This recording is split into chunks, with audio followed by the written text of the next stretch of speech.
Hello viewers, আমার নতুন channel comic বাস্টারে আপনাদেরকে স্বাগতম।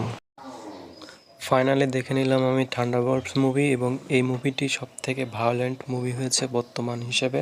মার্ভেলের যে পরিস্থিতি সেই অনুযায়ী এটা অনেক ভালো, আর এটি বর্তমানে দ্য অ্যাভেঞ্জার্সের রিপ্লেসমেন্ট হিসেবে ব্যবহার করা হয়েছে। যদিও মুভিটা নিয়ে আমার কোনো এক্সপেকটেশন ছিল না, কিন্তু মুভিটা দেখে আমার খুবই ভালো লেগেছে, যেটা অনেক দিন পর।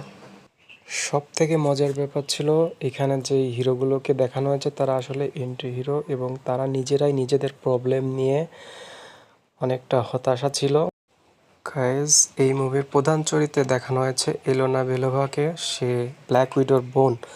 সে বর্তমানে তার টিমমেটদের নিয়ে সেন্টির বিরুদ্ধে লড়াই করছে, যা খুবই অবিশ্বাস্য। সো বন্ধুরা, ফাইনালি আমরা দেখতে পেলাম সেন্টিকে থান্ডারবোল্ট মুভির মাধ্যমে, যাকে থামানোর জন্য থান্ডারবোল্ট টিম সদস্যরা একজোট হয়ে তাকে অ্যাটাক করে। সে মূলত মার্ভেল কমিকের সব থেকে পাওয়ারফুল একটা ক্যারেক্টার।